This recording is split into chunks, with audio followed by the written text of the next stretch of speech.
Pois é, novinha psicologia.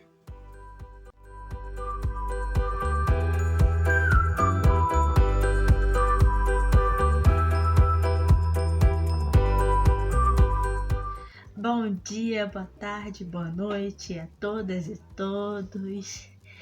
Agosto é um mês especial porque temos o Dia do Psicólogo, né? E aí a gente se pergunta assim, o que é o Dia do Psicólogo? O que significa isso, né?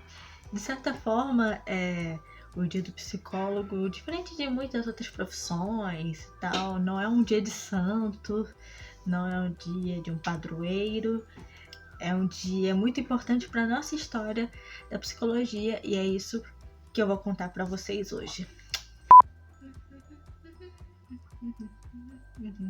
27 de agosto de 1962, o então presidente João Goulart sanciona uma lei, a 4.119, que fez a psicologia se tornar uma profissão.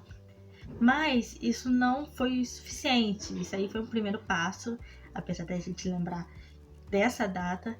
A gente tem somente em 64 uma regulamentação da nossa profissão e somente em 71 a gente cria um sistema conselho, que foi o CFP, né, o Conselho Federal de Psicologia, que nos ajuda a regulamentar a profissão até hoje.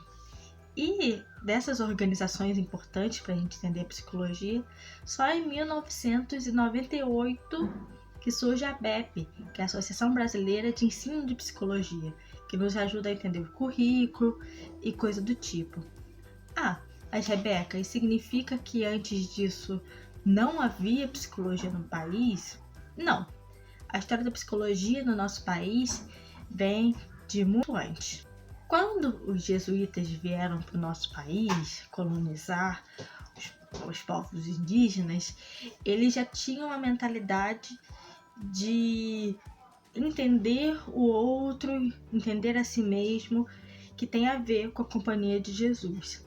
Então, de certa forma, eles já se interessavam por um conhecimento da psique, que já era estudada por gregos, enfim, por outras pessoas. Desde a Idade Média, dentro da Igreja Católica, já havia esse conteúdo sobre psicologia circulando dentro de seminários e dentro de algumas faculdades, né, naquela época. Então, os jesuítas eles já trouxeram para dentro do Brasil um pouco desse desejo pela psicologia. Ao longo do tempo, a gente teve outras pessoas e outros cursos que começaram a se interessar pela ciência psicológica, né?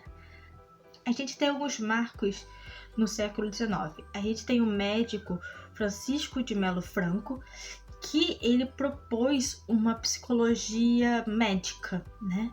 Então, de certa forma, ele foi começar a pensar sobre essa questão dos afetos dentro da área médica. E não só ele, a gente teve também o médico Luiz Pereira Barreto, que também se interessava pela uma fisiologia psicológica, né? Uma fisiologia mental, como ele dizia, para pensar essas coisas do psique mais para dentro da ciência médica. Então, de certa forma, a gente vai tendo ao longo do século XIX, mais principalmente no século XX, a psicologia adentrando em cursos principalmente de medicina, direito e educação, como algumas disciplinas para complementar esse conhecimento. Depois de um tempo, no século XX, começaram a surgir laboratórios de psicologia experimental, tanto no Rio de Janeiro e como em São Paulo, fazendo que esse conhecimento se tornasse também um conhecimento próprio, né? Cadê o bichinho? No início do século XX, a gente tem uma pequena transformação. A psicologia começa a aparecer um pouco de uma especialização dentro dessas grandes áreas da medicina, da educação, que aí você precisava fazer algumas matérias específicas, né, de biologia, fisiologia, de filosofia, para que você tivesse uma especialização em psicologia. E aí, com esse processo de especialização em psicologia, chegamos até onde a gente tem essa lei 4.119 para psicologia no nosso país, como profissão, ciência e profissão, né? E o que muda, né, de certa forma? Se a gente pensar nesse processo da psicologia, a gente percebe, por exemplo, que a psicologia era muito ensinada em faculdades católicas, para seminaristas, né? A gente tem esse retorno a uma ideia de que servia para algumas profissões de elite, né?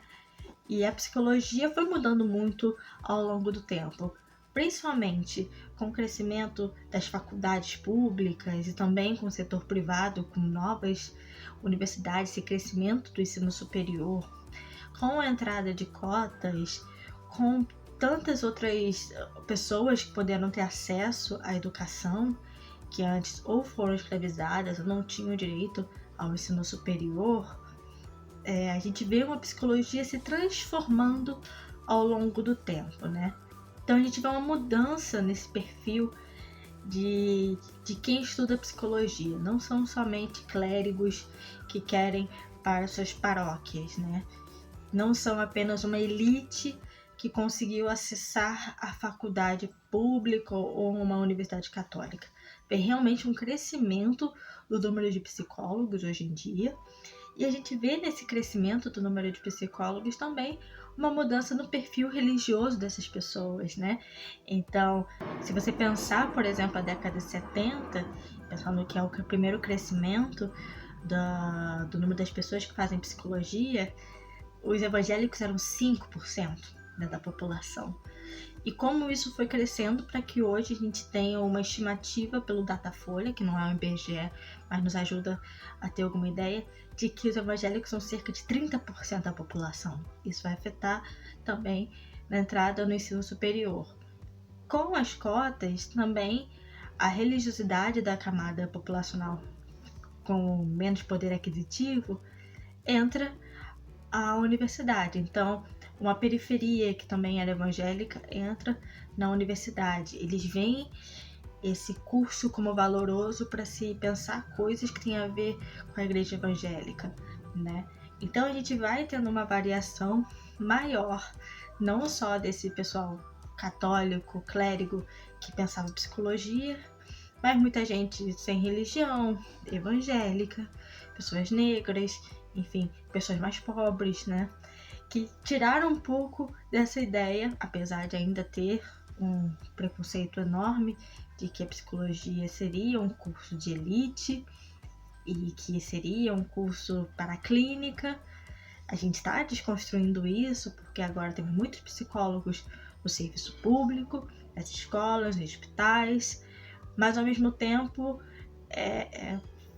tem sido um processo, né? Essa mudança do crescimento da ação do psicólogo nos lugares públicos, crescimento da mudança do perfil do psicólogo, como esse psicólogo é, onde ele vai atuar, e isso tudo tem que ser observado, né? Nós não somos mais os mesmos de 1962, né? A gente não é o mesmo da década de 70, 80, 90, nem 2000, 2010, né? A gente está no meio de uma pandemia, por exemplo, que a gente está se reinventando como psicólogo. E nesse dia do psicólogo, quero parabenizar a todas e todos que estão nesse trabalho tão árduo e tão difícil, e espero que daqui a muitos anos a gente possa comemorar 100, 200 anos da profissão com muita ação política no mundo. Então, não esqueça de curtir, compartilhar, comentar e falar para outras pessoas sobre os vídeos aqui do canal do Religar-se, tá bom? A gente se vê!